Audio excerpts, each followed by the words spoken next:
Jadi zikir yang sudah kita tahu dari kecil, ternyata itu pondasi alam semesta. Jadi kalau sudah nggak ada orang di dunia baca subhanallah, alhamdulillah, itu apa namanya, pondasi alam ini bergetar, Pak. Mau runtuh deh. Puncaknya nanti nggak ada lagi yang baca. Itulah kiamat. Maka bersyukurlah berterima kasihlah kepada orang yang masih mau menyebut nama Allah. Kenapa? Karena berkah mereka bumi ini masih bertahan. Tapi yang udah zikir jangan GR dulu, seperti yang dulu saya ceritakan, kita naik bus. Kita naik bus, Pak. Pas nyampe di pertigaan, pas di bagian saya itu ditabrak sama truk. Saya di tengah. Kita itu, ini teguran dari Allah. Jadi kalau naik bus tuh cari di tengah biar selamat. Ternyata kita lagi enak-enak tidur, brak gitu. Pas di samping saya. Tuh.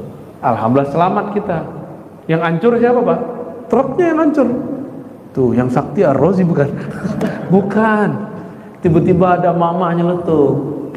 Saya pernah ceritakan? Apa kata si mama? Kalau bukan karena aku sholawat, kalian tidak selamat. Wah, jadi ada orang-orang GR di dunia ini. Apa urusannya sama dia kan? Emang dia doang yang sholawat di dunia ini? Iya nggak? Hati-hati, Pak. Jadi jangan pernah ketipu dengan jumlah-jumlah zikir kita. Terus kita bilang, kalau bukan karena saya nggak jadi di masjid. Kalau bukan karena saya nggak jadi nih majelis. Kalau bukan karena saya ini nggak beres nih urusan. Sama dengan tadi. Itu orang-orang ketipu, orang-orang yang ujub. Hati-hati ya. Dia zikir, dia sholawat, tapi kena gitu. Kenapa? Karena dia sebelum berzikir dia tidak bertobat kepada Allah. Maka sebelum zikir tobat dulu, syahadat dulu. Tobat dulu, Pak, kita syahadat, benerin dulu syahadatnya, asyhadu alla ilaha illallah, asyhadu anna rasulullah.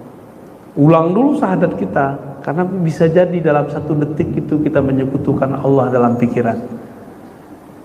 Baru kita istighfar, minta ampun. Kenapa minta ampun? Siapa tahu ada noda di dalam kolbu, noda kesombongan, noda ujub, merasa takjub ke diri sendiri. Istighfarkan dulu, baru zikir. Kalau tidak diistighfarkan, tambah banyak zikirnya, tambah besar ujubnya. Tambah banyak ilmunya, tambah sombong jiwanya. Paham di situ ya? Berarti istighfarnya istighfar apa nih? Istighfar ruhani, istighfar kolbu. Kolbunya diistighfarkan, jiwanya dipasrahkan kepada Allah Subhanahu wa ta'ala. Dan itu sama, Pak, mau Pak sama saya, Bapak sama. Walaupun katanya saya ustadz ya. Sama. Saya zikir nih, nggak nyebut nama Allah, nanti ada perasaan begitu.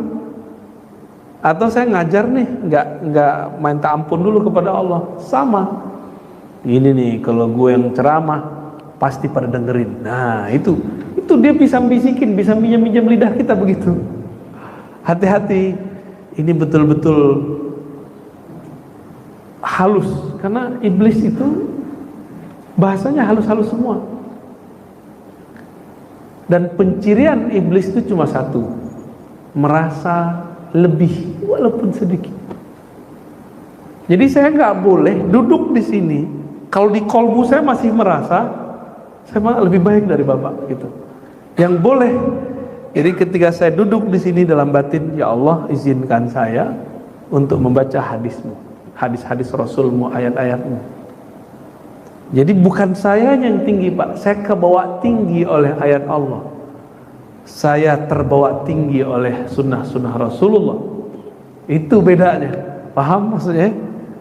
Jadi kita ini tetaplah hina kalau tidak dikaitkan dengan kalam Allah, tidak dikaitkan dengan kalam Rasulullah sallallahu alaihi wasallam.